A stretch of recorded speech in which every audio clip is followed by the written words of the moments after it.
Good afternoon. So, നമ്മൾ find word length effect analysis ആണ് നോക്കിക്കൊണ്ടിരിക്കുന്നത്. അതിൽ 3 ടൈപ്പ് എറേഴ്സ് ഉണ്ടെന്ന് പറഞ്ഞു. Input quantisation error, product quantisation error and coefficient quantisation error. അതിൽ input quantisation error ആണ് നമ്മൾ കഴിഞ്ഞ ക്ലാസ്സുകളിൽ ഡിസ്കസ് ചെയ്തത്. അതിന് input noise power, output noise പവറും ഒക്കെ നമ്മൾ പറഞ്ഞു, അതിന്റെ പ്രോബ്ലംസും ചെയ്തു. So second type of error ആണ് പ്രോഡക്റ്റ് ക്വാണ്ടൈസേഷൻ എറർ എന്ന് പറയുന്നത്. അപ്പൊ അതെന്താണെന്ന് ഞാൻ ഫസ്റ്റ് ക്ലാസ്സിൽ ഓൾറെഡി പറഞ്ഞതാണ്. സിമ്പിളായിട്ട് ഇത്രയേ ഉള്ളൂ. പ്രോഡക്റ്റ് എടുക്കുന്ന മൂലം ഉണ്ടാകുന്ന ക്വാണ്ടൈസേഷൻ എറർ ആണ് പ്രോഡക്റ്റ് ക്വാണ്ടൈസേഷൻ എറർ എന്ന് പറയുന്നത്. ഇപ്പോൾ ഫോർ എക്സാമ്പിൾ നമ്മൾ ഫിക്സഡ് പോയിന്റ് അരിത്തമെറ്റിക് ആണ് യൂസ് ചെയ്യുന്നതെങ്കിൽ നമുക്ക് 2 ബി ബിറ്റ്സ് ഉള്ള നമ്പർ തമ്മിൽ മൾട്ടിപ്ലൈ ചെയ്യുകയാണെങ്കിൽ നമ്മുടെ റിസൾട്ടന്റ് എന്ന് പറയുന്നത് 2B ബിറ്റ്സ് ഉള്ള ഡേറ്റ ആയിരിക്കും. അപ്പം ഫസ്റ്റ് നമ്പറിൽ ബി ബിറ്റ്സും സെക്കൻഡ് നമ്പറിൽ ബി ബിറ്റ്സും ആണെങ്കിൽ കിട്ടുന്ന റിസൾട്ടിൽ 2B നമ്പർ ഓഫ് ബിറ്റ്സ് ഉണ്ടായിരിക്കും. ബട്ട് നമ്മുടെ പ്രോസസ്സറിന് ബി ബിറ്റ് സൈസ് മാത്രമേ സ്റ്റോർ ചെയ്യാൻ പറ്റുള്ളൂ. അങ്ങനെയാണെങ്കിൽ എന്ത് ചെയ്യും? ഈ 2B ബിറ്റ്സ്, അതായത് ഇപ്പോൾ ഇത് 4x4 ആണെങ്കിൽ 8 ബിറ്റ്സ് ആയിരിക്കും വരുന്നത്. അപ്പം അതിനെ നമ്മൾ എന്ത് ചെയ്യും? ക്വാണ്ടൈസ് ചെയ്ത് അല്ലെങ്കിൽ അപ്രോക്സിമേറ്റ് ചെയ്ത് 4 ബിറ്റ്സിലേക്ക് മാറ്റും. അപ്പോൾ ഈ 8 ബിറ്റ്സിലുള്ള ഡേറ്റയെ നമ്മൾ 4 ബിറ്റ്സിലേക്ക് മാറ്റുമ്പോൾ അവിടെ എന്തുണ്ടാവും? എറർ ഉണ്ടാവും. സോ ഈ ഒരു പ്രോസസ്സ് മൂലം ഉണ്ടാകുന്ന എററിനെയാണ് നമ്മൾ പ്രോഡക്റ്റ് ക്വാണ്ടൈസേഷൻ എറർ എന്ന് പറയുന്നത്. എന്ന് വെച്ചാൽ നമ്മൾ എവിടേക്ക് പ്രോഡക്റ്റ് എടുക്കുന്നുണ്ടോ ആ പ്രോഡക്റ്റ് എടുക്കുന്ന മൂലം ഉണ്ടാകുന്ന അപ്രോക്സിമേഷൻ കോസ് ചെയ്യുന്ന എററാണ് പ്രോഡക്റ്റ് ക്വാണ്ടൈസേഷൻ എറർ എന്ന് പറയുന്നത്. അപ്പം നമ്മുടെ ഫിൽറ്റർ റിയലൈസേഷനിൽ നമ്മൾ വരച്ചപ്പോൾ ഓർമ്മ ഉണ്ടാവണം, നമ്മൾ അവിടെ ഗെയിൻസ് കൊടുക്കാറുണ്ടല്ലേ. ഇപ്പോൾ ഒരു 2 നമുക്ക് ഗെയിൻ ആയിട്ട് വരുവാണെങ്കിൽ നമ്മൾ ഇതേപോലെ ഗെയിൻ മാർക്ക് ചെയ്ത് അവിടെ ആ വാല്യൂ കാണിക്കാറുണ്ട്. ഇതൊരു മൾട്ടിപ്ലെയർ ആണ്. അപ്പോൾ മൾട്ടിപ്ലിക്കേഷൻ വരുന്നിടത്തെല്ലാം നമുക്ക് ഈ പ്രോഡക്റ്റ് ക്വാണ്ടൈസേഷൻ എറർ വരുന്നുണ്ട്. അപ്പോൾ അതിന് നമ്മൾ മാത്തമാറ്റിക്കലി മോഡൽ ചെയ്ത് വരയ്ക്കുകയാണെങ്കിൽ ഇതാണ് ആ ഗെയിൻ, ഇതാണ് നമ്മൾ മൾട്ടിപ്ലൈ ചെയ്യുന്നത്. സോ ഇവിടെ ഇൻപുട്ടിൽ x(n) ആണ് വരുന്നതെങ്കിൽ ഈ ഗെയിൻ കൊണ്ട് മൾട്ടിപ്ലൈ ചെയ്യുമ്പോൾ നമുക്ക് a(x(n) ഇതാണ് നമുക്ക് ഔട്ട്പുട്ടായിട്ട് കിട്ടേണ്ടത്. ബട്ട് ഇത് സ്റ്റോർ ചെയ്യാനുള്ള സ്പേസ് നമ്മുടെ കയ്യിൽ ഉണ്ടാവില്ല. അപ്പം നമ്മൾ അവിടെ എന്ത് ചെയ്യും? ക്വാണ്ടൈസേഷൻ ചെയ്യും. ആ ക്വാണ്ടൈസേഷൻ മൂലം ഒരു എറർ ഉണ്ടാവും. ആ എററിനെ നമ്മൾ അഡിറ്റീവ് ആയിട്ടാണ് റെപ്രസെന്റ് ചെയ്യുന്നത്. സോ പ്രോഡക്റ്റ് ക്വാണ്ടൈസേഷൻ മൂലം ഉണ്ടാവുന്ന എററാണ് ഇവിടെ E(n) ആയിട്ട് കാണിക്കുന്നത്. സോ ഫൈനലി ഒരു ക്വാണ്ടൈസ്ഡ് ഔട്ട്പുട്ട് ആയിട്ടുള്ള Q a(x(n) ആയിരിക്കും നമുക്ക് കിട്ടുന്നത്. എന്ന് പറയുന്നത് എന്താണ്? ഈ a(x(n) കൂടെ ഒരു എററും കൂടി ആഡ് ചെയ്ത് വരും, a(x(n) പ്ലസ് E(n). സോ ഇങ്ങനെയാണ് നമ്മൾ ഇതിനെ മാത്തമാറ്റിക്കലി റെപ്രസെന്റ് ചെയ്യുന്നത്. നമുക്ക് പ്രോഡക്റ്റ് എടുക്കുമ്പോൾ ഉണ്ടാകുന്ന അപ്രോക്സിമേഷൻ മൂലം ഉണ്ടാകുന്ന എററിനെ E(n) റെപ്രസെന്റ് ചെയ്താൽ ആ പ്രോഡക്റ്റിന്റെ കൂടെ ആ എററും കൂടി നമ്മൾ സം ചെയ്ത് കാണിക്കും. അതായിരിക്കും ഫൈനലി ഔട്ട്പുട്ട് ആയിട്ട് കിട്ടുന്നത്. ഓക്കെ, അപ്പോൾ ഇതിൽ നമുക്ക് 2 രീതിയിലാണ് പ്രോബ്ലം എക്സാമിന് ക്വസ്റ്റ്യൻ ചോദിക്കുന്നത്. അതിലൊന്നെന്ന് പറയുന്നത് നമുക്കൊരു സിസ്റ്റം പറഞ്ഞിട്ട് അതിന്റെ പ്രോഡക്റ്റ് ക്വാണ്ടൈസേഷൻ മോഡൽ വരയ്ക്കാൻ ചോദിക്കാറുണ്ട്. അപ്പോൾ യൂഷ്വലി ഒരു ജനറൽ ആയിട്ട് ഒരു ഫസ്റ്റ് ഓർഡർ സിസ്റ്റം അല്ലെങ്കിൽ സെക്കൻഡ് ഓർഡർ സിസ്റ്റം, ഇതിന്റെ രണ്ടിന്റെയും പ്രോഡക്റ്റ് ക്വാണ്ടൈസേഷൻ മോഡൽ വരയ്ക്കാനായിട്ട് ചോദിക്കാറുണ്ട് 5 മാർക്കിന്. ദെൻ ഇതിൽ നേരത്തെ പറഞ്ഞ പോലെ നോയ്സ് പവറിന്റെ പ്രോബ്ലം, നേരത്തെ ചെയ്ത സെയിം പ്രോബ്ലം തന്നെയാണ്, ചെറിയ ഡിഫറൻസ് മാത്രമേ ഉള്ളൂ. സോ ഈ 2 ടൈപ്പ് ക്വസ്റ്റ്യൻസ് ആണ് ഈ ഒരു ഏരിയയിൽ ചോദിക്കുന്നത്. അപ്പൊ അതിൽ ഫസ്റ്റ് വൺ എന്ന് പറയുന്നത് നോയ്സ് മോഡലാണ്. Noise model of for example first order system എന്ന് പറയുമ്പോൾ ഫസ്റ്റ് ഓർഡർ ആയിട്ട് വരുന്ന സിസ്റ്റം നമ്മൾ ഫിൽറ്റർ റിയലൈസേഷൻ ഒക്കെ ചെയ്ത് കഴിഞ്ഞതാണ്. അപ്പൊ അതിൽ ഫസ്റ്റ് ഓർഡർ എന്ന് പറഞ്ഞാൽ Z⁻1 വരുന്ന ടൈപ്പ് ഓഫ് സിസ്റ്റം ആണ്.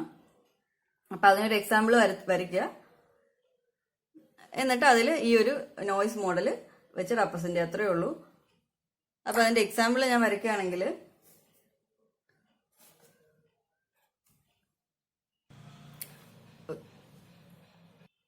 ഓക്കെ, അപ്പോൾ ഫസ്റ്റ് ഓർഡർ സിസ്റ്റത്തിന്റെ ഒരു ജനറൽ ഫോമാണ് വരച്ചേക്കുന്നത്. അപ്പോൾ ഇതിൽ നോക്കിയേ, നമ്മൾ നേരത്തെ പഠിച്ച ഡയറക്റ്റ് ഫോം 1ന്റെ ഒരു എക്സാമ്പിൾ ആണിത്. അപ്പോൾ നോക്കിയേ,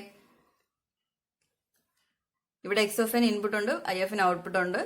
ഫസ്റ്റ് ഓർഡർ ആണ്, സോ ഒരു ഡിലേ എലമെന്റ് മാത്രമേ കാണുള്ളൂ. അവിടുന്ന് Z⁻1 എടുത്ത് ഡിലേ എടുത്ത് ഇവിടെ ഒരു ഗെയിൻ വരുന്നുണ്ട് അല്ലെ, -a1 ഗെയിൻ. നിങ്ങൾ ജനറൽ ഫോം നോക്കിയാൽ മതി, അല്ലെങ്കിൽ ഇതിങ്ങനെ തന്നെ ഓർത്ത് പഠിച്ചു വെക്കുക. ജനറൽ ഫോം ഇടാൻ പറ്റുന്നില്ലെങ്കിൽ ഒരു എക്സാമ്പിൾ വെച്ചിട്ടായാലും ഫസ്റ്റ് ഓർഡർ സിസ്റ്റം വരച്ചാലും മതി. അല്ലെങ്കിൽ ഇങ്ങനെ തന്നെ പഠിച്ചു വെക്കുക. ഇവിടെ -A1, ഇവിടെ B0, B1 ഈ 3 കോഎഫിഷ്യൻസ് ആണ് ഫസ്റ്റ് ഓർഡർ സിസ്റ്റത്തിൽ വരുന്നത്. സെക്കൻഡ് ഓർഡർ ആണെങ്കിലോ ഇവിടെ താഴെ ഒന്നുകൂടി വരും. ആ ഒരു ഡിഫറൻസ് ആണ് വരുന്നത്. അപ്പോൾ ഫസ്റ്റ് ഓർഡറും ചോദിക്കാം, സെക്കൻഡ് ഓർഡറും ചോദിക്കാം. അപ്പോൾ ഇതാണ് നമ്മൾ നോർമലി ഡയറക്റ്റ് ഫോം 1 വരയ്ക്കുമ്പോൾ ഈ സമ്മർ ഈ 3 സമ്മർ ഉണ്ടാവില്ല. ബാക്കി എല്ലാ എലമെന്റ്സും ചേർത്താണ് നമ്മൾ വരയ്ക്കുന്നത്. അപ്പോൾ ഇവിടെ നോയ്സ് മോഡൽ എന്ന് പറയുമ്പോൾ ഒരു ജനറൽ ഫസ്റ്റ് ഓർഡർ സിസ്റ്റം വരയ്ക്കുക. എന്നിട്ട് അവിടെ എവിടേക്കാണോ പ്രോഡക്റ്റ് വരുന്നത്, അതായത് ഈ ഗെയിൻ ബ്ലോക്ക് എവിടേക്കാണോ വരുന്നത് അതിന്റെ എല്ലാം ഔട്ട്പുട്ടിൽ ഒരു സമ്മേഷൻ കൊടുത്ത് എറർ കാണിക്കുക. ഇപ്പൊ ഇവിടെ ഒരു ഗെയിൻ ബ്ലോക്ക് ഉണ്ട്, ഇവിടെ ഒരു മൾട്ടിപ്ലിക്കേഷൻ ഉണ്ട്, പിന്നെ ഇവിടെ ഒരു മൾട്ടിപ്ലിക്കേഷൻ ഉണ്ട്. അപ്പൊ 3 മൾട്ടിപ്ലിക്കേഷൻ ആണ് വരുന്നത്. 3ന്റെ ഔട്ട്പുട്ടിൽ നമ്മൾ എന്ത് ചെയ്യുക, ഒരു ആഡർ കാണിച്ചിട്ട് ആ എറർ അവിടെ കാണിക്കുക. അപ്പൊ ഇവിടെ നമുക്ക് ഫസ്റ്റ് ഗെയിൻ ഇവിടെയാണ്. സോ അതിന്റെ ഔട്ട്പുട്ടിൽ സമ്മർ കാണിച്ചിട്ടുണ്ട്. അപ്പൊ ഇത് നമ്മൾ എക്സ്ട്രാ മോഡൽ ചെയ്യുന്നതാണ്. സമ്മർ കാണിച്ചിട്ടുണ്ട്. അവിടുത്തെ എററിനെ നമുക്ക് വേണമെങ്കിൽ ഈ B0 എന്ന് കാണിക്കാം. കാരണം B0 ഗെയിന്റെ മൾട്ടിപ്ലിക്കേഷൻ മൂലം ഉണ്ടാകുന്ന എററാണ് ഈ B0. അതേപോലെ ഇവിടെ B1 മൾട്ടിപ്ലിക്കേഷൻ, അതായത് ഇവിടുന്ന് വരുന്ന ഇൻപുട്ടിനെ ഈ B1 കൊണ്ട് മൾട്ടിപ്ലൈ ചെയ്യാണ്. അവിടെ മൾട്ടിപ്ലിക്കേഷൻ കഴിയുമ്പോൾ ഈ പറഞ്ഞ പോലെ എന്ത് സംഭവിക്കുന്നു, അവിടെ എറർ ഉണ്ടാവുന്നു. ആ എററിനെ നമുക്ക് ഈ B1 എന്ന് എഴുതാം. അതേപോലെ ഇവിടെ ഈ മൾട്ടിപ്ലിക്കേഷൻ കഴിഞ്ഞ്, അപ്പം ആരോ നോക്കുക, ഈ മൾട്ടിപ്ലിക്കേഷൻ ശേഷമാണ് നമ്മൾ ഈ സമ്മേഷൻ കൊടുക്കേണ്ടത്. ഇവിടെ EB അല്ല, ഈ A1 എന്ന് റെപ്രസെന്റ് ചെയ്യുക. ഇത്രയേ ഉള്ളൂ നോയ്സ് മോഡൽ എന്ന് പറയുന്നത്. അപ്പൊ നമ്മൾ ഇനി അല്ലാതെ ചോദിക്കാം, ഒരു ട്രാൻസ്ഫർ ഫംഗ്ഷൻ തന്നിട്ട് നിങ്ങൾ അതിന്റെ ഫോം 1 ഫോം 2 വരച്ചിട്ട് അതിന്റെ നോയ്സ് മോഡൽ കണ്ടുപിടിക്കാനാണെങ്കിലും നിങ്ങൾ ആദ്യം റിയലൈസേഷൻ നമ്മൾ പണ്ട് പഠിച്ചതുപോലെ വരയ്ക്കുക. വരച്ചതിന് ശേഷം എവിടെയൊക്കെ ഗെയിൻ ബ്ലോക്ക് വരുന്നുണ്ട് അല്ലെങ്കിൽ എവിടെയൊക്കെ മൾട്ടിപ്ലിക്കേഷൻ വരുന്നുണ്ട് അതിന്റെ ഔട്ട്പുട്ട് സൈഡിൽ ഇതേപോലെ സമ്മർ കൊടുത്ത് ആ എറർ നെയിം ചെയ്ത് കാണിക്കുക. അത്രേ ഉള്ളൂ നോയ്സ് മോഡൽ എന്ന് പറയുന്നത്. അപ്പൊ ഇതിന്റെ തന്നെ സെയിം സെക്കൻഡ് ഓർഡർ സിസ്റ്റം ആണെങ്കിലോ ഇവിടെ ഒരു ഡിലേ ബ്ലോക്ക് കൂടി വരും. ഇവിടെ B2 ബ്ലോക്ക് വരും അല്ലേ. അപ്പൊ അവിടെ എന്ത് ചെയ്യുക, ഒരു എറർ കാണിക്കുക ഈ B2. അതിവിടെ സം ചെയ്ത് പോകുന്നു. ഇപ്പുറത്തും അതേപോലെ എന്ത് വരും, ഒരു ഡിലേ എലമെന്റ് കൂടി വരും. ജനറൽ കേസാണ്, അവിടെ -A2 ആയിരിക്കും വരുന്നത്. സോ അതിന്റെ കറസ്പോണ്ടിങ് എറർ ഈ A2 കാണിക്കുക, കംപ്ലീറ്റ് ചെയ്യുക. അപ്പൊ ഇതാണ് noise model for second order system in form 1 realisation ചോദിച്ചാൽ ചെയ്യേണ്ടത്. അപ്പൊ ഏതെങ്കിലും റിയലൈസേഷൻ ആയിരിക്കും ചോദിക്കുക, സ്പെസിഫിക് ആയിട്ട് ചോദിച്ചാൽ അതിന്റെ തന്നെ വരയ്ക്കാം. അപ്പൊ സിമ്പിൾ ആയിട്ട് ഇത്രയേ ഉള്ളൂ. എവിടെയാണോ പ്രോഡക്റ്റ് വരുന്നത് അതിന് ശേഷം ഒരു സമ്മർ കൊടുത്തിട്ട് ആ കറസ്പോണ്ടിങ് എറർ മാർക്ക് ചെയ്യുക. അത്രയേ ഉള്ളൂ നോയ്സ് മോഡൽ എന്ന് പറയുന്നത്. സോ സെയിം കൺസെപ്റ്റ് തന്നെ ഫോം 2 ആണെങ്കിൽ നമ്മൾ ജനറൽ റെപ്രസെന്റേഷൻ ഇങ്ങനെയാണ് വരയ്ക്കുന്നത് അല്ലെ. നടുക്കൂടി ആയിരിക്കും ഡിലേ വരുന്നത്, ലെഫ്റ്റ് സൈഡിലേക്കും റൈറ്റ് സൈഡിലേക്കും സിഗ്നൽസ് പോകുന്നു. അപ്പൊ റൈറ്റ് സൈഡിൽ B0 B1 വരും, ലെഫ്റ്റ് സൈഡിൽ ഇവിടെ കോഎഫിഷ്യന്റ് ഇല്ല 1 ആണ്, ഇവിടെ -A1. സോ ആ ജനറൽ ഫോം നിങ്ങൾ ഇത് ഓർത്ത് വെക്കുന്നത് നമുക്ക് ഫിൽറ്റർ വരയ്ക്കുമ്പോഴും എളുപ്പമായിരിക്കും. ഇവിടെയാണ് എന്താണ് B0 B1 വരുന്നെങ്കിൽ ഇവിടെ റൈറ്റ് സൈഡിലാണ് B0 B1, ഇവിടെ റൈറ്റ് സൈഡിലാണ് -A1, ഇവിടെ ലെഫ്റ്റ് സൈഡിലാണ് -A1. സോ അത് ഫോം 1 ഫോം 2 നമ്മൾ ക്ലിയർ ആയിട്ട് ഡിഫറൻസ് മനസ്സിലാക്കി വെക്കുക. അപ്പൊ ഇവിടെയും സെയിം എന്താണ്, എവിടെയാണോ പ്രോഡക്റ്റ് വരുന്നത് അതിനുശേഷം നമ്മൾ സമ്മേഷൻ ഇട്ട് എറർ കാണിക്കുക. അപ്പൊ ഇവിടെ ഒരു പ്രോഡക്റ്റ് വരുന്നുണ്ട്. സോ അതിന്റെ ഔട്ട്പുട്ടിൽ ഒരു സമ്മർ കാണിച്ചിട്ട് അവിടുത്തെ എറർ ഈ B0. ഇനി താണ്ട് ഇവിടെ ഒരെണ്ണമുണ്ട്, അതിന്റെ ഔട്ട്പുട്ടിൽ അഗെയിൻ ഒരു സമ്മർ കാണിക്കുക ഈ B1. ഇനി ഇവിടെ ഇതിന്റെ ഔട്ട്പുട്ടിൽ സമ്മർ കാണിക്കുക ഈ A1. ഇത്രയേ ഉള്ളൂ നോയ്സ് മോഡൽ. ഇനി ഇതിന്റെ സെക്കൻഡ് ഓർഡർ ആണെങ്കിലോ ഒരു ഡിലേ കൂടി വരും. അവിടുത്തെ ഗെയിൻ എന്ന് പറയുന്നത് B2 ആയിരിക്കും. സോ എറർ ഈ B2 ഇട്ട് കാണിക്കുക. അതേപോലെ ഇവിടെ -A2 ഉണ്ടാവും. അപ്പൊ അവിടുത്തെ എറർ ഈ A2.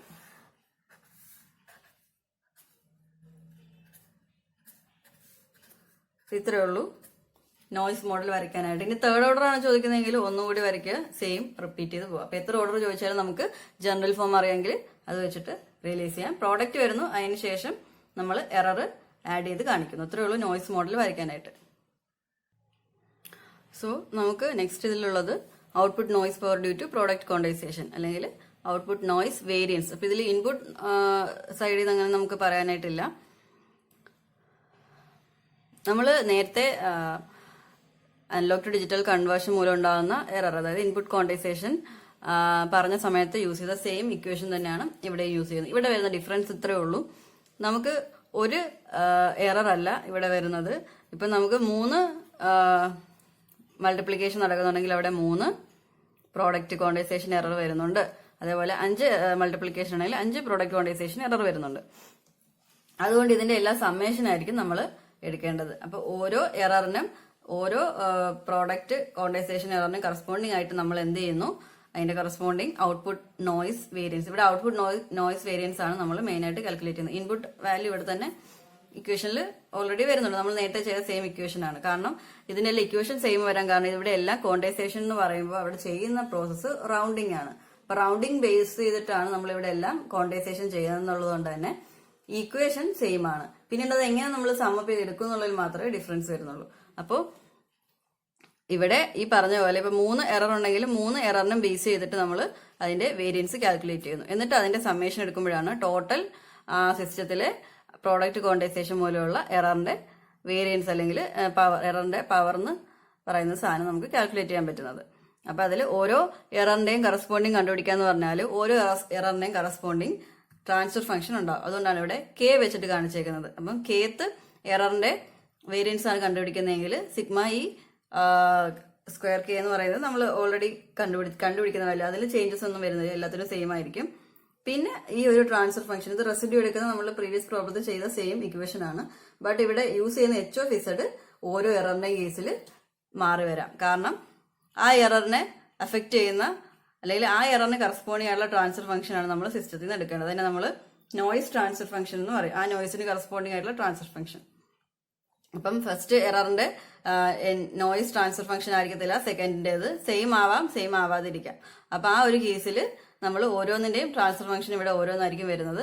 അപ്പൊ അത് സബ്സ്റ്റിറ്റ്യൂട്ട് ചെയ്ത് ഓരോ എററിന്റെയും വേരിയൻസ് കണ്ടുപിടിക്കുന്നു, ദെൻ അതിന്റെ എല്ലാം സമ്മേഷൻ എടുക്കുന്നു. അപ്പൊ ഇങ്ങനെയാണ് നമ്മൾ പ്രോഡക്റ്റ് ക്വാണ്ടിസേഷൻ എററിന്റെ ഔട്ട്പുട്ട് നോയ്സ് വേരിയൻസ് അല്ലെങ്കിൽ ഔട്ട്പുട്ട് നോയ്സ് പവർ കണ്ടുപിടിക്കാൻ ചെയ്യേണ്ടത്.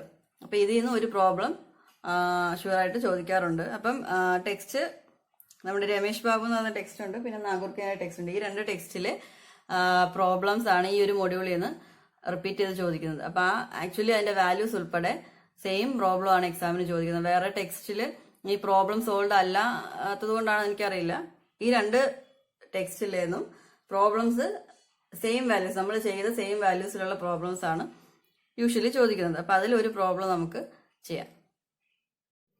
ഓക്കെ, സോ നമ്മൾ പ്രോഡക്റ്റ് ക്വാണ്ടിസേഷന്റെ ഒരു പ്രോബ്ലം ആണ് ചെയ്യുന്നത്. അപ്പൊ നമുക്ക് ക്വസ്റ്റ്യൻ കിട്ടുമ്പോൾ ഏത് ക്വാണ്ടിസേഷൻ അല്ലെങ്കിൽ ഏത് എറർ റിലേറ്റ് ചെയ്തിട്ടുള്ള പ്രോബ്ലം ആണ് നമ്മൾ ആദ്യം മനസ്സിലാക്കുക. നമ്മൾ ഇൻപുട്ട് ക്വാണ്ടിസേഷൻ വെച്ചിട്ടുള്ള പ്രോബ്ലം ആണെങ്കിൽ ആ പ്രോബ്ലത്തിൽ ഒന്നുകിൽ ഇൻപുട്ട് ക്വാണ്ടിസേഷൻ എന്ന് പറയും, അല്ലെങ്കിൽ അതിലെവിടെയെങ്കിലും A to D conversion process മൂലം ഉണ്ടാകുന്ന എറർ ആണെന്ന് പറയും. അപ്പൊ അതാണെങ്കിൽ ആ ഒരു എററിന്റെ കേസിലാണ് വരുന്നത്.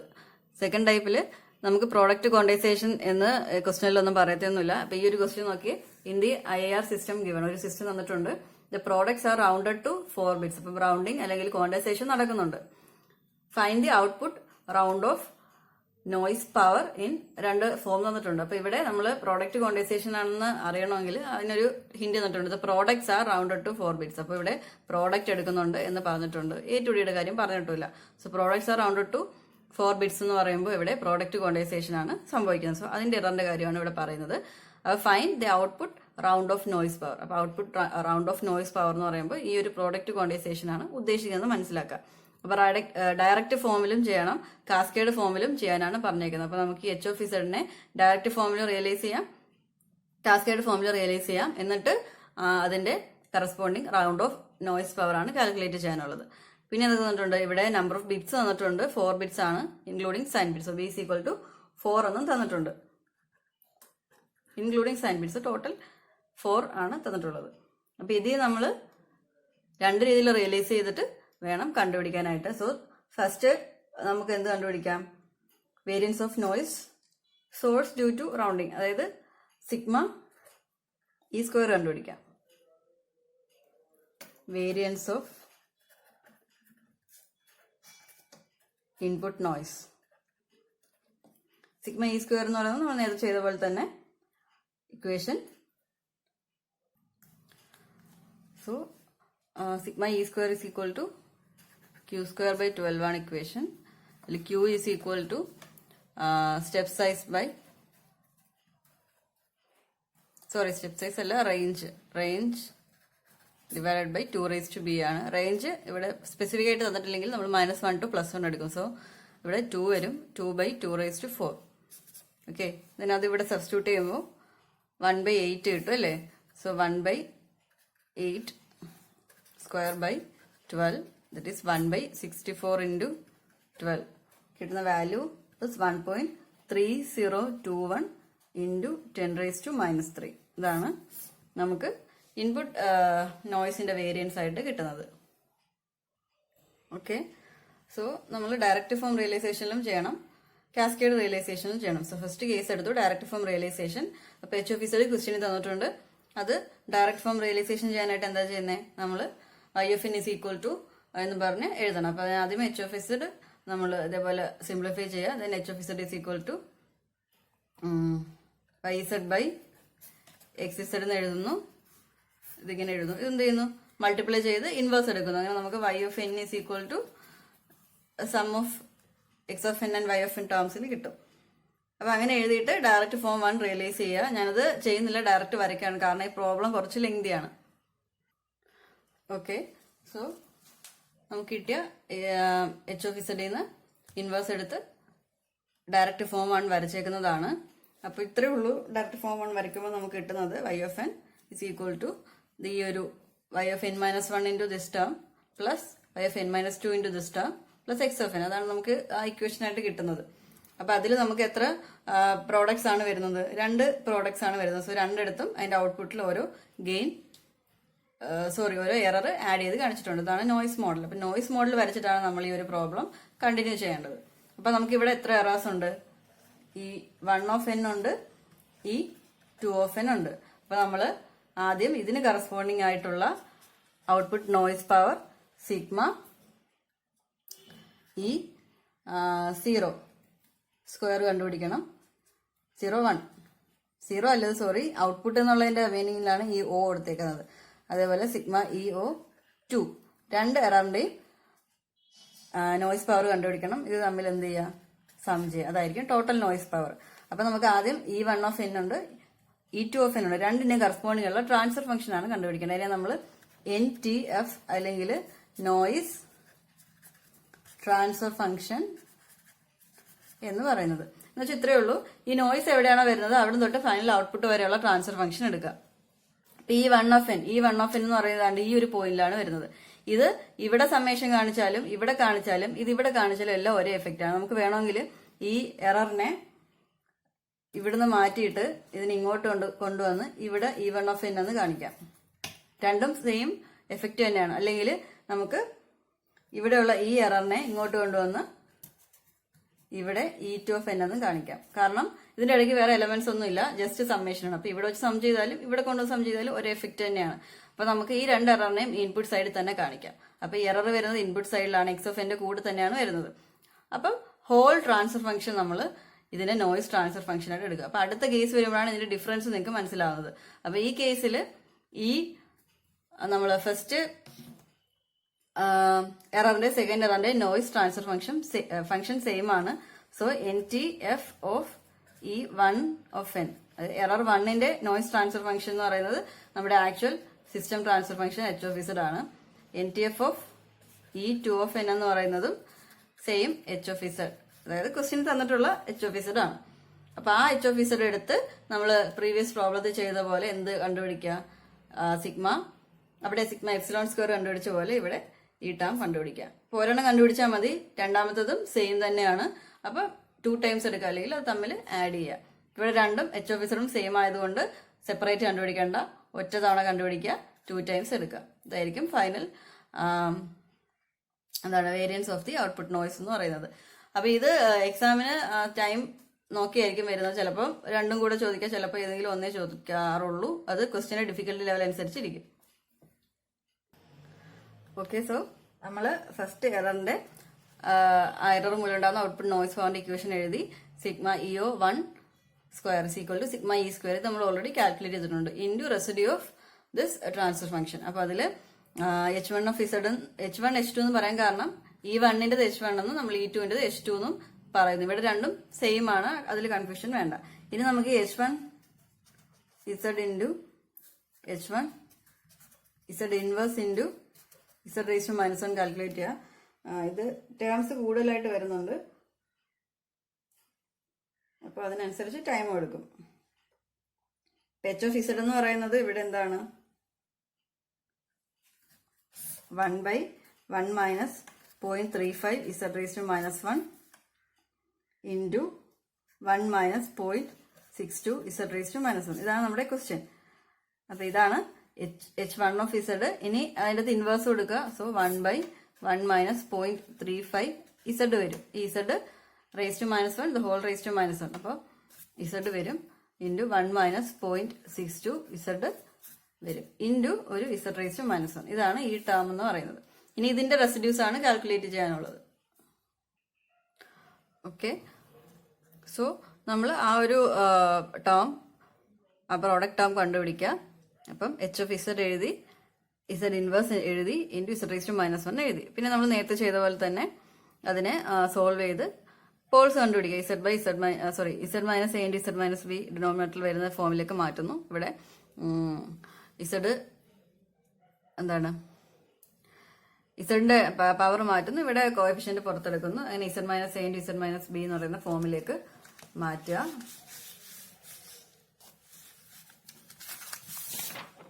സോ അങ്ങനെ ചെയ്തു വരുമ്പോൾ കിട്ടുന്നതാണ് ഇങ്ങനെ. നിങ്ങൾ ചെയ്ത് തന്നെ നോക്കുക, ഞാനിത് കംപ്ലീറ്റ് ചെയ്യുന്നില്ല, ബാക്കി പോർഷൻ നിങ്ങളാണ് ചെയ്യേണ്ടത്. അപ്പോൾ ഇവിടെ ഇസഡ് ബൈ ഇതൊരു ടേം, ഇതൊന്ന്. അപ്പം 4 പോൾസ് വരുന്നുണ്ട്. ഒന്ന് 0.35, ഒന്ന് 0.62, ഒന്ന് 2.87, ഒന്ന് 1.67. അപ്പം നമുക്ക് ഇത് രണ്ടും എടുക്കാൻ പറ്റില്ല, ഇവിടെ ഇത് രണ്ടും എടുക്കണം. അപ്പം നമുക്ക് റെസിഡ്യൂ കണ്ടുപിടിക്കാൻ നേരം 2 റെസിഡ്യൂ, പ്രീവിയസ് പ്രവൃത്തി 1 റെസിഡ്യൂ ഉണ്ടായിരുന്നുള്ളൂ, ഇവിടെ 2 റെസിഡ്യൂ ഉണ്ട്. അപ്പം ഇത് കുറച്ച് ലെങ്തിയാണ്, കാരണം ഈ ഒരു ഇതിന്റെ റെസിഡ്യൂ എന്ന് പറയുമ്പോൾ നമ്മൾ എന്ത് ചെയ്യണം, residue at pole Z is equal to 0.35 ആണെങ്കിൽ ഈ ഹോൾ എച്ച് ഓഫ് ഇസഡിനെ മൾട്ടിപ്ലൈ വിത്ത് ഇസഡ് മൈനസ് 0.35 എന്നിട്ട് Z is equal to 0.35 substitute ചെയ്യാം. അപ്പൊ നോക്കുക, ഈ ഇത്രയും ട്രാൻസ്ഫർ ഫംഗ്ഷനെ ഇതുകൊണ്ട് മൾട്ടിപ്ലൈ ചെയ്യുമ്പോൾ ഈ ടേം ക്യാൻസൽ ചെയ്യും. ബാക്കി ഇത്രയും എലമെന്റ്സ് ഉണ്ട്, അതിൽ ഇസഡിന് 0.35 കാൽക്കുലേറ്റ് ചെയ്ത് എടുക്കുക. അപ്പൊ ഒരു റെസിഡ്യൂ ആയി. സെക്കൻഡ് റെസിഡ്യൂ എന്ന് പറയുന്നത് സെയിം ഈ ഒരു ടേം കൊണ്ട് മൾട്ടിപ്ലൈ ചെയ്ത് ഇസഡിന് 0.62 സബ്സ്റ്റിറ്റ്യൂട്ട് ചെയ്ത് സം എടുക്കുക. അപ്പൊ ആ 2 റെസിഡ്യൂ കൂടി സം ചെയ്ത് എടുക്കുമ്പോഴാണ് നമുക്ക് ഫൈനൽ റെസിഡ്യൂസ് കിട്ടുന്നത്. റെസിഡ്യൂസ് കിട്ടിക്കഴിഞ്ഞാൽ അതിനെ സിഗ്മ ഇ സ്ക്വയർ കൊണ്ട് മൾട്ടിപ്ലൈ ചെയ്യുക. അപ്പോഴാണ് നമുക്ക് ആ ഒരു വേരിയൻസ് ടേം കിട്ടുന്നത്. അപ്പൊ നമുക്ക് എറർ 1ന്റെ വേരിയൻസ് ടേം കിട്ടും. സെയിം വാല്യൂ തന്നെയാണ് എറർ 2ന്റെ, ഗെയിൻ കണ്ടുപിടിക്കേണ്ട ആവശ്യമില്ല. അപ്പൊ ഈ കിട്ടിയ വാല്യൂ ഇത് എക്സ് ആണെങ്കിൽ 2 ഇൻറ്റു എക്സ് ആണ് നമ്മുടെ ടോട്ടൽ സിഗ്മ ഈ ഔട്ട്പുട്ട് സ്ക്വയർ എന്ന് പറയുന്നത്. അപ്പൊ ഇങ്ങനെയാണ് ചെയ്യേണ്ടത്. അപ്പൊ സ്റ്റെപ്സ് കൂടുതലുണ്ട്. ഈ പ്രോബ്ലം നിങ്ങൾ സ്വന്തമായിട്ട് ചെയ്ത് എനിക്ക് സബ്മിറ്റ് ചെയ്യണം, കാരണം ഞാനിത് സോൾവ് ചെയ്യാൻ പോയാൽ ഈ വീഡിയോ ലെങ്ത് കൂടുതലായിരിക്കും. അപ്പൊ ഫൈനൽ ആൻസർ ഞാൻ തരാം.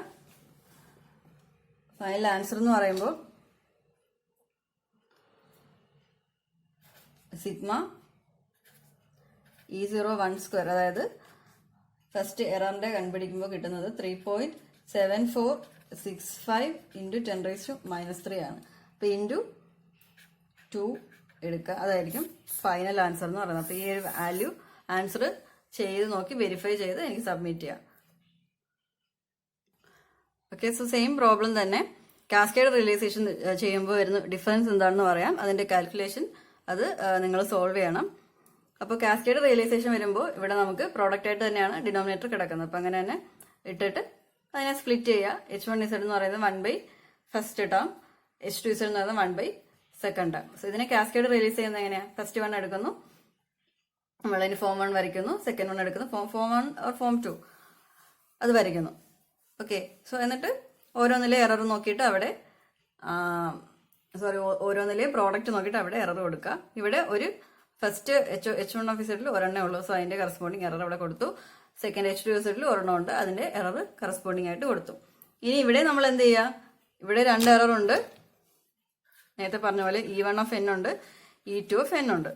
അപ്പൊ ഇതിന്റെയും നോയിസ് ട്രാൻസ്ഫർ ഫംഗ്ഷൻ കണ്ടുപിടിക്കുക, പിന്നെ അതിന്റെ കറസ്പോണ്ടിങ് വേരിയൻസ് കണ്ടുപിടിക്കുക. ഇതിന്റെയും നോയിസ് ട്രാൻസ്ഫർ ഫംഗ്ഷൻ കണ്ടുപിടിക്കുക, കറസ്പോണ്ടിങ് വേരിയൻസ് കണ്ടുപിടിക്കുക, രണ്ടും സം ചെയ്യുക. സെയിം പ്രൊസീജിയർ തന്നെയാണ്. നോയിസ് ട്രാൻസ്ഫർ ഫംഗ്ഷൻ കണ്ടുപിടിക്കുമ്പോൾ പ്രീവിയസ് കേസിൽ എന്താണ് വന്നത്, രണ്ടും ഒരേ ഇൻപുട്ടിൽ ആണ് വരുന്നത്. So whole H of Z എടുത്താണ് നമ്മൾ പ്രോബ്ലം സോൾവ് ചെയ്തത്. ഇവിടെ വരുമ്പോൾ നോക്കിയേ, ഇവിടെ E1 ഓഫ് n എന്ന് പറയുന്നത് എവിടെയാണ് വരുന്നത്, ഈ പ്ലസ് ഇവിടെ തന്നെയാണ് വരുന്നത്. സോ അത് നമുക്ക് ഇങ്ങോട്ട് മാറ്റി കാണിക്കാം. അപ്പൊ ഇൻപുട്ട് സൈഡിൽ തന്നെയാണ് വരുന്നത്. അപ്പൊ E1 ഓഫ് n ന്റെ കേസിൽ നോയിസ് ട്രാൻസ്ഫർ ഫംഗ്ഷൻ എന്ന് പറയുന്നത് ഇത്രയും രണ്ടും കൂടെ ചേർത്ത് നമുക്ക് എച്ച് ഓഫ് ഇസഡ് എന്ന് പറയാം. So noise transfer function of E1, ഈ ആദ്യം വരുന്ന കേസിന്റെ എററിന്റെ ട്രാൻസ്ഫർ ഫംഗ്ഷൻ എന്ന് പറയുന്നത് എച്ച് ഓഫ് ഇസഡ്, ഈ ഹോൾ എച്ച് ഓഫ് ഇസഡ് തന്നെയാണ്. ഓക്കെ, സോ ഇനി E2 ഓഫ് n ന്റെ നോക്കിയേ, സെക്കൻഡ് എറർ നമുക്ക് എവിടെ കൊടുക്കാം, ഈ സമ്മറിലാണ് കാണിച്ചേക്കുന്നത്. ഇതിനെ നമുക്ക് ഇങ്ങോട്ട് കാണിക്കാം. അപ്പൊ ഇവിടെ വരുന്നത്, ഈ എറർ വരുന്നത് ഇവിടെയാണ്. സോ ഇവിടം തൊട്ട് ഇവിടം വരെയാണ് ഈ എററിന്റെ എഫക്റ്റ് വരുന്നത്. അപ്പൊ അവിടുത്തെ ട്രാൻസ്ഫർ ഫംഗ്ഷൻ ഏതാണ്, H2 ഓഫ് ഇസഡ് ആണ്. കാരണം H1 ഓഫ് ഇസഡിൽ ഈ എററിന് ഇൻഫ്ലുവൻസ് ഇല്ല.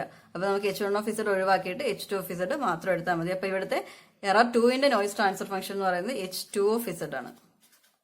ഇപ്പൊ ഡിഫറൻസ് മനസ്സിലായല്ലോ. ഇവിടെ തൊട്ട് ഇവിടം വരെയുള്ള എറർ ആണെങ്കിൽ, അല്ലെങ്കിൽ ഈ ഇനിഷ്യലി വരുന്ന എറർ ആണെങ്കിൽ അതിന് ഹോൾ സിസ്റ്റത്തിൽ എഫക്ട് വരുന്നുണ്ട്. അപ്പൊ അതിന്റെ ഹോൾ ട്രാൻസ്ഫർ ഫംഗ്ഷൻ എടുക്കുന്നു. അതുകൊണ്ടാണ് എറർ 1ന് എച്ച് ഓഫ് ഇസഡ് എടുത്തത്. എറർ 2 ആണെങ്കിലോ ഇവിടെയാണ് വരുന്നത്. സോ ഈ ട്രാൻസ്ഫർ ഫംഗ്ഷൻ മാത്രം എടുത്താൽ മതി. ഇനി എറർ 3 അപ്പുറത്തുണ്ടെങ്കിൽ അത് എവിടെയാണ് വരുന്നത്, അവിടുത്തെ ട്രാൻസ്ഫർ ഫംഗ്ഷൻ മാത്രം എടുക്കുക. അതാണ് കാസ്കേഡ് റിയലൈസേഷൻ വരുമ്പോൾ നമുക്ക് പ്രോബ്ലം ചെയ്യാൻ നേരം വരുന്ന ഡിഫറൻസ്. ഇനി സെയിം പ്രോബ്ലം ചെയ്യാൻ നേരത്ത് E1 ന്റെ കേസിൽ നമുക്ക് എച്ച് ഓഫ് ഇസഡ് തന്നെയാണ് നോയിസ് ട്രാൻസ്ഫർ ഫംഗ്ഷൻ. അപ്പൊ നമ്മൾ തൊട്ട് മുന്നേ ചെയ്ത പ്രോബ്ലം ഈ എച്ച് ഓഫ് ഇസഡ് എടുത്തല്ലേ ചെയ്തത്, സെയിം ആൻസർ തന്നെ ആയിരിക്കും ഇവിടെ വരുന്നത്. അപ്പൊ അത് നിങ്ങൾ റീകാൽക്കുലേറ്റ് ചെയ്യേണ്ട, ആൻസർ സെയിം ആണ്. ഇനി സെക്കൻഡ് എറർ മാത്രം കാൽക്കുലേറ്റ് ചെയ്യുക. H2 ഓഫ് ഇസഡ് എന്ന് പറയുമ്പോൾ ഈ ടേം മാത്രം, അത് കുറച്ചുകൂടി സിമ്പിൾ ആയിരിക്കും. ഇതിന്റെ റെസിഡ്യൂസ് കണ്ടുപിടിച്ച് സമ്മേഷൻ ചെയ്താൽ നമുക്ക് H2 ഓഫ് ഇസഡിന്റെ നോയിസ് വേരിയൻസ് കിട്ടും. എന്നിട്ട് എന്ത് ചെയ്യുക, ഫൈനൽ ആൻസർ കിട്ടാൻ ഇത് രണ്ടും കൂടി സം ചെയ്യുക. ഇത് ഓൾറെഡി ഉണ്ട്, ഇത് കാൽക്കുലേറ്റ് ചെയ്യുക, സം ചെയ്യുക. അതായിരിക്കും നമ്മുടെ സിഗ്മ E0 സ്ക്വയർ എന്ന് പറയുന്നത് ടോട്ടൽ. ഇപ്പം രണ്ട് രീതിയിൽ ചെയ്യുമ്പോൾ രണ്ട് ആൻസർ ആയിരിക്കും കിട്ടുന്നത്. അതുകൊണ്ടാണ് ഈ രണ്ട് മെത്തേഡിൽ പ്രോബ്ലം ചോദിച്ചിട്ടുള്ളത്. ഇനി ഇത് നമുക്ക് കാസ്കേഡ് റിയലൈസേഷൻ തിരിച്ചു എടുക്കാം. H1, ഇപ്പൊ ഇതില് H1 ഓഫ് ഇസഡ് എന്ന് പറയുന്നത് ഇതെടുക്കുക, H2 ഓഫ് ഇസഡ് എന്ന് പറയുന്നത് ഇതും എടുക്കുക. അപ്പൊ എന്ത് സംഭവിക്കും, ഇവിടെ H2 ഓഫ് ഇസഡ് എന്ന് പറയുന്നത് ഈ ട്രാൻസ്ഫർ ഫംഗ്ഷൻ ആയിരിക്കും വരുന്നത്. അപ്പൊ നമ്മൾ ഏതാണോ എടുക്കുന്നത് അതിനനുസരിച്ചുള്ള ആൻസർ ആയിരിക്കും കിട്ടുന്നത്. ക്വസ്റ്റ്യനിൽ ഒന്നും പറഞ്ഞില്ല എന്നുണ്ടെങ്കിൽ നമുക്ക് ഇഷ്ടമുള്ള പോലെ എടുക്കാം. അപ്പൊ ഇങ്ങനെയാണ് ഈ ഒരു പ്രോബ്ലം ചെയ്യുന്നത്. കുറച്ച് സ്റ്റെപ്സ് വരുന്ന പ്രോബ്ലം ആണ്. അപ്പൊ ഇത് നിങ്ങൾ സോൾവ് ചെയ്യുക, രണ്ട് മെത്തേഡിലും സോൾവ് ചെയ്ത് ഫൈനൽ ആൻസർ എനിക്ക് സബ്മിറ്റ് ചെയ്യുക. ഇന്ന് തന്നെ സബ്മിറ്റ് ചെയ്യണം. സോ കഴിഞ്ഞ ക്ലാസ്സിലെ വർക്കും ഉണ്ട്, രണ്ടും കംപ്ലീറ്റ് ചെയ്ത് സബ്മിറ്റ് ചെയ്യുക. അറ്റൻഡൻസ് അത് വെച്ചിട്ടായിരിക്കും മാർക്ക് ചെയ്യുന്നത്. അപ്പോൾ നിങ്ങൾക്ക് ഡൗട്ട്സ് വരാം, ഡൗട്ട്സ് വരുന്നവർ ചോദിച്ച് സോൾവ് ചെയ്ത് കംപ്ലീറ്റ് ചെയ്യാം.